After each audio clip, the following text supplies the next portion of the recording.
नमस्कार दोस्तों, आप सभी का एक बार फिर से स्वागत है आपके अपने चैनल उमंग जिंदगी में। दोस्तों, आज मैं मुंशी प्रेमचंद जी की एक और अनोखी कहानी लेकर आई हूँ, जिसका शीर्षक है बासी भात में खुदा का साझा। दोस्तों, यह एक ऐसे व्यक्ति की कहानी है जो नास्तिक था, जिसे ईश्वर पे बिल्कुल भी विश्वास नहीं था। उस व्यक्ति का नाम था दीनानाथ। हम कहानी में आगे देखेंगे कि क्या दीनानाथ नास्तिक से आस्तिक बन पाता है, क्या ईश्वर में उसकी श्रद्धा और विश्वास हो पाता है। जब आप ये पूरी कहानी सुनेंगे तो आपको ये जरूर पता चल जाएगा। दोस्तों, आपसे मेरा एक निवेदन है, अगर अभी तक आपने मेरे चैनल को सब्सक्राइब नहीं किया तो प्लीज सब्सक्राइब कर दीजिए। कहानी पसंद आए तो एक लाइक जरूर करिएगा और दोस्तों के साथ शेयर जरूर करिए और मुझे कमेंट बॉक्स में बताइएगा कि ये कहानी आपको कैसी लगी। तो चलिए जल्दी से शुरू करते हैं। शाम को जब दीनानाथ ने घर आकर गौरी से कहा कि मुझे एक कार्यालय में 50 रुपए की नौकरी मिल गई है, तो गौरी खिल उठी। देवताओं में उसकी आस्था और भी दृढ़ हो गई। इधर 1 साल से बुरा हाल था, न कोई रोजी न रोजगार। घर में जो थोड़े बहुत गहने थे वह बिक चुके थे। मकान का किराया सिर पर चढ़ा हुआ था। जिन मित्रों से कर्ज मिल सकता था सबसे ले चुके थे। साल भर का बच्चा दूध के लिए बिलख रहा था। एक वक्त का भोजन मिलता तो दूसरे जून की चिंता होती। तकाजों के मारे बेचारे दीनानाथ को घर से निकलना मुश्किल था। घर से निकला नहीं कि चारों ओर से चिताड़ मच जाती। वाह बाबूजी वाह, 2 दिन का वादा करके ले गए और आज 2 महीने से सूरत नहीं दिखाई। भाई साहब, यह तो अच्छी बात नहीं। आपको अपनी जरूरत का ख्याल है, मगर दूसरों की जरूरत का जरा भी ख्याल नहीं। इसी से कहा है, दुश्मन को चाहे कर्ज दे दो, दोस्त को कभी ना दो। दीनानाथ को यह वाक्य तीरों से लगते थे और उसका जी चाहता था कि जीवन का अंत कर डाले, मगर बेजवान स्त्री और अबोध बच्चे का मुंह देखकर कलेजा थाम के रह जाता। बारे आज भगवान ने उस पर दया की और संकट के दिन कट गए। गौरी ने प्रसन्न मुख होकर कहा, मैं कहती थी कि ईश्वर सबकी सुधि लेते हैं और कभी न कभी हमारी सुधि भी लेंगे, मगर तुमको विश्वास ही ना आया। बोलो, अब तो ईश्वर की दयालुता के कायल हुए। दीनानाथ ने हठ गर्मी करते हुए कहा, यह मेरी दौड़ धूप का नतीजा है। ईश्वर की क्या दयालुता, ईश्वर को तो सब जानता, जब कभी कहीं से छप्पड़ फाड़ कर भेज देते। लेकिन मुंह से चाहे कुछ कहें, ईश्वर के प्रति उनके मन में श्रद्धा उदय हो गई थी। दीनानाथ का स्वामी बड़ा ही रूखा आदमी था और काम में बड़ा चुस्त। उसकी उम्र 50 के लगभग थी और स्वास्थ्य भी अच्छा ना था। फिर भी वह कार्यालय में सबसे ज्यादा काम करता। मजाल न था कि कोई आदमी 1 मिनट की भी देर करे या 1 मिनट भी समय के पहले चला जाए। बीच में 15 मिनट की छुट्टी मिलती थी, उसमें जिसका जी चाहे पान खा ले, सिगरेट पी ले या जलपान कर ले। इसके अलावा 1 मिनट का भी अवकाश न मिलता था। वेतन पहली तारीख को मिल जाता था। उत्सव में भी दफ्तर बंद रहता और नियत समय के बाद कभी काम न लिया जाता। सभी कर्मचारियों को बोनस मिलता था और प्रोविडेंट फंड की भी सुविधा थी। फिर भी कोई आदमी खुश न था। काम या समय की पाबंदी की किसी को शिकायत न थी। शिकायत थी केवल स्वामी के शुष्क व्यवहार की। कितना ही जी लगाकर काम करो, कितना ही प्राण दे दो, पर उसके बदले धन्यवाद का एक शब्द भी न मिलता था। कर्मचारियों में और कोई संतुष्ट हो या ना हो, दीनानाथ को स्वामी से कोई शिकायत ना थी। वह घुड़कियों और फटकार पाकर भी शायद उतने ही परिश्रम से काम करता था। साल भर में उसने कर चुका दिया और कुछ संचय भी कर लिया। वह उन लोगों में था जो थोड़े में ही संतुष्ट रह सकते, अगर नियमित रूप से मिलता जाए। 1 रुपया भी किसी खास काम में खर्च करना पड़ता तो दंपत्ति में घंटों सलाह होती और बड़े झांव के बाद कहीं मंजूरी मिलती। बिल गौरी की तरफ से पेश होता तो दीनानाथ विरोध में खड़ा होता। दीनानाथ की तरफ से पेश होता तो गौरी उसकी कड़ी आलोचना करती। बिल को पास करा लेना प्रस्तावक के जोरदार वकालत पर मनुष्यर था। सर्टिफाई करने वाली कोई तीसरी शक्ति वहां ना थी और दीनानाथ अब पक्का आस्तिक हो गया था। ईश्वर की दया या न्याय में अब उसे कोई शंका न थी। नित्य संध्या करता और नियमित रूप से गीता का पाठ करता। एक दिन उसके एक नास्तिक मित्र ने जब ईश्वर की निंदा की तो उसने कहा, भाई इसका तो आज तक निश्चय नहीं हो सका ईश्वर है या नहीं। दोनों पक्षों के पास इस बात की सी दलीलें मौजूद हैं, लेकिन मेरे विचार में नास्तिक रहने से आस्तिक रहना कहीं अच्छा है। अगर ईश्वर की सत्ता है तब तो नास्तिकों को नरक के सिवा कहीं ठिकाना नहीं। आस्तिक के दोनों हाथों में लड्डू है, ईश्वर है तो पूछना ही क्या, नहीं है तब भी क्या बिगड़ता है, 2-4 मिनट का समय ही तो जाता है। नास्तिक मित्र इस दो रुखी बात पर मुंह बिचकाकर चल दिए। एक दिन जब दीनानाथ शाम को दफ्तर से चलने लगा तो स्वामी ने अपने कमरे में बुला भेजा और बड़ी खातिरदारी से उसे कुर्सी पर बैठाकर बोला, तुम्हें यहाँ काम करते कितने दिन हुए? साल भर तो हुआ ही होगा। दीनानाथ ने नम्रता से कहा, जी हाँ, 13वां महीना चल रहा है। आराम से बैठो, इस वक्त घर जाकर जलपान करते हो? जी नहीं, मैं जलपान का आदी नहीं। पान वान तो खाते ही होगे, जवान आदमी होकर अभी से इतना संयम। यह कहकर उसने घंटी बजाई और अर्दली से पान और कुछ मिठाइयां लाने को कहा। दीनानाथ को शंका हो रही थी, आज इतनी खातिरदारी क्यों हो रही है? कहाँ तो सलाम भी नहीं लेते थे, कहाँ आज मिठाई और पान सभी कुछ मंगवाया जा रहा है। मालूम होता है मेरे काम से खुश हो गए हैं। इस ख्याल से उसे कुछ आत्मविश्वास हुआ और ईश्वर की याद आ गई। अवश्य परमात्मा स्वरदर्शी और न्यायकारी है, नहीं तो मुझे कौन पूछता। अर्दली मिठाई और पान लाया। दीनानाथ आग्रह से विवश होकर मिठाई खाने लगे। स्वामी ने मुस्कुराते हुए कहा, तुमने मुझे बहुत रूखा पाया होगा। बात यह है कि हमारे यहाँ अभी तक लोगों को अपनी जिम्मेदारी का इतना कम ज्ञान है कि अफसर जरा भी नर्म पड़ जाए तो लोग उसकी शराफत का अनुचित लाभ उठाते हैं और काम खराब होने लगता है। कुछ ऐसे भाग्यशाली हैं जो नौकरों से हेल मेल भी रखते हैं, उनसे हंसते बोलते भी हैं, फिर भी नौकर नहीं बिगड़ते बल्कि और भी दिल लगाकर काम करते हैं। मुझ में वह कला नहीं है, इसलिए मैं अपने आदमियों से कुछ अलग अलग रहना ही अच्छा समझता हूँ।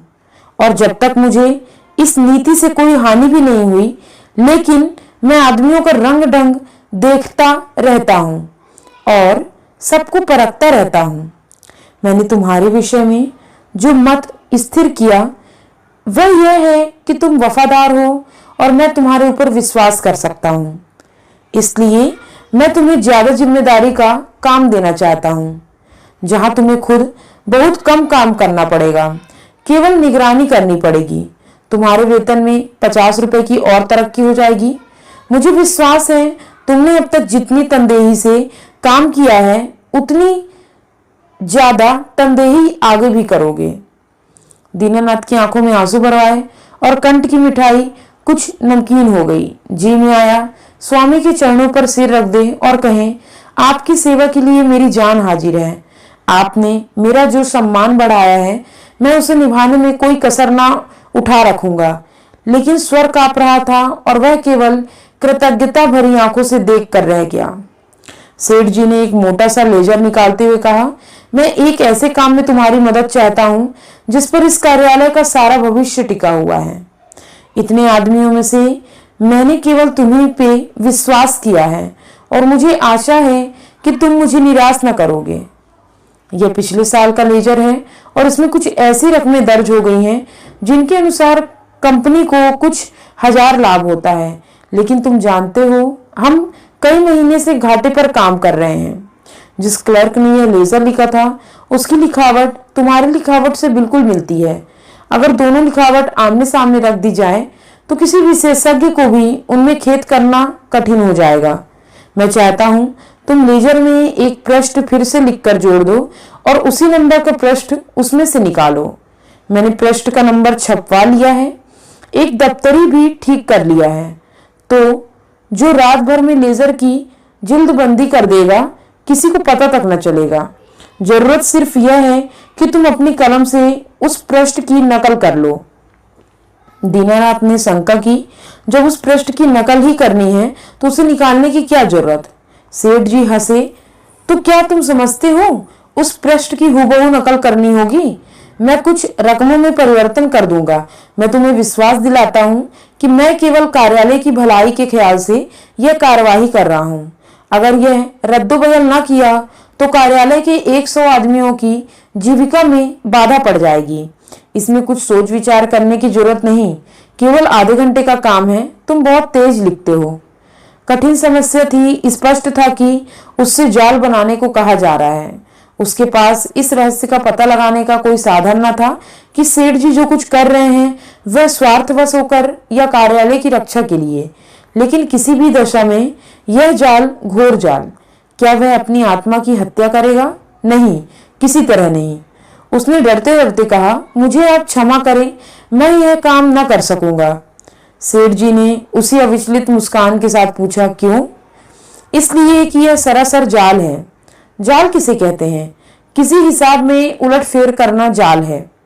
लेकिन उस उलटफेर में से 100 आदमियों की जीविका बनी रहे तो इस दशा में वह जाल है। कंपनी की असली हालत कुछ और है, कागजी हालत कुछ और। अगर यह तब्दीली ना की गई तो तुरंत कई हजार रुपए नफे के देने पड़ जाएंगे और नतीजा यह होगा कि कंपनी का दिवाला हो जाएगा और सारे आदमियों को घर बैठना पड़ेगा। मैं नहीं चाहता कि थोड़े से मालदार हिस्सेदारों के लिए इतने गरीबों का खून किया जाए। परोपकार के लिए कुछ जाल भी करना पड़े तो वह आत्मा की हत्या नहीं है। दीनानाथ को कोई जवाब न सूझा। अगर सेठ जी का कहना सच है और इस जाल से 100 आदमियों की रोजी बनी रहे तो वास्तव में वह जाल नहीं, कठोर कर्तव्य है। अगर आत्मा की हत्या होती भी हो तो 100 आदमियों की रक्षा के लिए उसकी परवाह नहीं करनी चाहिए। लेकिन नैतिक समाधान हो जाने पर अपनी रक्षा का विचार आया। बोला, लेकिन कहीं मामला खुल गया तो मैं पिट जाऊंगा। 14 साल के लिए काले पानी के लिए भेज दिया जाऊंगा। सेठ ने जोर से कहा मारा, अगर मामला खुल गया तो तुम न फंसोगे, मैं फंसूंगा। तुम साफ इनकार कर सकते हो। लिखावट तो पकड़ी जाएगी। पता ही कैसे चलेगा कि कौन सा पृष्ठ बदला गया है? लिखावट तो एक सी है। दीनानाथ परास्त हो गया। उसी वक्त उस पृष्ठ की नकल करने लगा। फिर भी दीनानाथ के मन में चोर पैदा हुआ। गौरी से इस विषय में वह एक शब्द भी न कह सका। 1 महीने के बाद उसकी तरक्की हुई। 100 रुपए मिलने लगे, 200 बोनस के भी मिले। यह सब कुछ था। घर में खुशहाली के चिन्ह नजर आने लगे। लेकिन दीनानाथ का अपराधी मन एक बोझ से दबा रहता। जिन दलीलों से सेठ जी ने उनकी जुबान बंद कर रखी थी, उन दलीलों से गौरी को संतुष्ट करने का उसे विश्वास न था। उसकी ईश्वर निष्ठा उसे सदा डराती थी। इस अपराध का कोई भयंकर दंड अवश्य मिलेगा। किसी प्रायश्चित, किसी अनुष्ठान से उसे रोकना असंभव है। अभी न मिले, साल 2 साल न मिले, 10-5 साल न मिले, पर जितनी ही देर में मिलेगा उतना ही भयंकर होगा। मूलधन ब्याज के साथ बढ़ता जाएगा। वह अक्सर पछताता, मैं क्यों सेठ जी के प्रलोभन में आ गया। कार्यालय टूटता या रहता मेरी बला से, आदमी की रोजी जाती या रहती मेरी बला से। मुझे तो यह प्राण पीड़ा न होती। लेकिन अब तो जो कुछ होना था हो चुका और दंड अवश्य मिलेगा। इस शंका ने उसके जीवन का उत्साह, आनंद और माधुर्य सब कुछ हर लिया। मलेरिया फैला हुआ था। बच्चों को ज्वर आया। दीनानाथ के प्राण नहीं समा गए। दंड का विधान आ पहुंचा। कहाँ जाए, क्या करे, जैसे बुद्धि भ्रष्ट हो गई। गौरी ने कहा, जाकर कोई दवा लाओ या किसी डॉक्टर को दिखा दो। 2-3 दिन हो गए हैं। दीनानाथ ने चिंतित मन से कहा, हाँ जाता हूँ, लेकिन मुझे बड़ा भय लग रहा है। भय की कौन सी बात है? विवाद की बात मुंह से निकालते हो। आजकल किसे ज्वर नहीं आता। ईश्वर इतना निर्दयी क्यों है? ईश्वर निर्दयी है पापियों के लिए। हमने किसका क्या हर लिया है? ईश्वर पापियों को कभी क्षमा नहीं करते। पापियों को दंड न मिले तो संसार में अनर्थ हो जाए। लेकिन आदमी ऐसे काम भी तो करता है जो एक दृष्टि से पाप हो सकता है, दूसरी दृष्टि से पुण्य। मैं समझी नहीं। मान लो मेरे झूठ बोलने से किसी की जान बचती तो क्या वह पाप है? मैं तो समझती हूँ ऐसा झूठ पुण्य है। तो जिस पाप से मनुष्य का कल्याण हो वह पुण्य है। और क्या? दीनानाथ की अमंगल शंका थोड़ी देर के लिए दूर हो गई। डॉक्टर को बुला लाया, इलाज शुरू किया। बालक एक सप्ताह में चंगा हो गया, मगर थोड़े दिन बाद वह खुद बीमार पड़ा। वह अवश्य ही ईश्वरीय दंड है और वह बच नहीं सकता। साधारण मलेरिया ज्वर था, पर दीनानाथ की दंड कल्पना ने उसे सन्नीपात का रूप दे दिया। ज्वर में नशे की हालत की तरह यूं भी कल्पना शक्ति तीव्र हो जाती है। पहले केवल मनोगत शंका थी, वह भीषण सत्य बन गई। कल्पना ने यमदूत रच डाले, उनके भाले और गदाएं रच डाली, नरक का अग्निकुंड दहक दिया। डॉक्टर की एक घूंट दवा, 1000 मन की गदा की आवाज और आग के उबलते हुए समुद्र के दाह पर क्या असर करती। दीनानाथ मिथ्यावादी न था। पुराणों की रहस्यमय कल्पनाओं में उसे विश्वास न था। नहीं, वह बुद्धिवादी था और ईश्वर में भी तभी उसे विश्वास आया जब उसकी तर्क बुद्धि कायल हो गई। लेकिन ईश्वर के साथ उसकी दया भी आई, उसका दंड भी आया। दया ने उसे रोजी दी, मान दिया। ईश्वर की दया न होती तो शायद वह भूखा मर जाता, लेकिन भूखा मरना अग्निकुंड में ढकेल दिए जाने से कहीं सरल था। खेल था।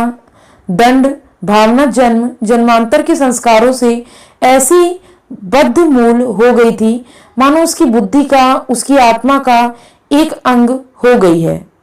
उसका तर्कवाद और बुद्धिवाद इन मग्न तरों के जमे हुए संस्कारों का समुद्र की ऊंची लहरों की भांति आता था, पर एक क्षण में उन्हें जलमग्न करके फिर लौट जाता और वह पर्वत ज्यों का त्यों अचल खड़ा रह जाता। जिंदगी बाकी थी, बच गया। ताकत आते ही दफ्तर जाने लगा। एक दिन गौरी बोली, जिन दिनों तुम बीमार थे और एक दिन तुम्हारी हालत बहुत नाजुक हो गई थी, तो मैंने भगवान से कहा था कि ये अच्छे हो जाएंगे तो 50 ब्राह्मणों को भोजन कराऊंगी। दूसरे दिन तुम्हारी हालत सुधरने लगी। ईश्वर ने मेरी विनती सुन ली। उसकी दया न होती तो मुझे कहीं मांगे भीख न मिलती। तो मैंने भगवान से कहा था कि ये अच्छे हो जाएंगे तो 50 ब्राह्मणों को भोजन कराऊंगी। दूसरे दिन से तुम्हारी हालत सुधरने लगी। ईश्वर ने मेरी विनती सुन ली। उसकी दया न होती तो मुझे कहीं मांगे भीख न मिलती। आज बाजार से सामान ले आओ तो मनौती पूरी कर दूं। 50 ब्राह्मण न्योते जाएंगे तो 100 अवश्य आएंगे। 50 कगले भी समझ लो और मित्रों में 20-25 निकल ही आएंगे। 200 आदमियों का डॉल मैं सामग्री की सूची लिख देती हूँ। दीनानाथ ने माथा सिकोड़कर कहा, तुम समझती हो मैं भगवान की दया से अच्छा हुआ हूँ? और कैसे अच्छे हुए हो? अच्छा हुआ इसलिए कि जिंदगी बाकी थी। ऐसी बातें ना करो, मनौती पूरी करनी होगी। कभी नहीं, मैं भगवान को दयालु नहीं समझता। और क्या भगवान निर्दयी हैं? उनसे बड़ा निर्दयी कोई संसार में ना होगा, जो अपने रचे हुए खिलौनों को उनकी भूलों और बेवकूफियों की सजा अग्निकुंड में ढकेल कर दे। वह भगवान दयालु नहीं हो सकता। भगवान जितना दयालु है उससे असंख्य गुना निर्दयी, और ऐसे भगवान की कल्पना से मुझे घृणा होती है।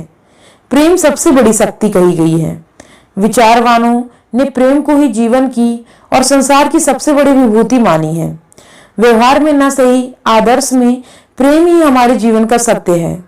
मगर तुम्हारा ईश्वर दंड भय से सृष्टि का संचालन करता है, फिर उसमें और मनुष्य में क्या फर्क हुआ? ऐसे ईश्वर की उपासना मैं नहीं करना चाहता, नहीं कर सकता। जो मोटे हैं उनके लिए ईश्वर दयालु होगा, क्योंकि वे दुनिया का लूटते हैं। हम जैसों को तो ईश्वर की दया कहीं नजर नहीं आती।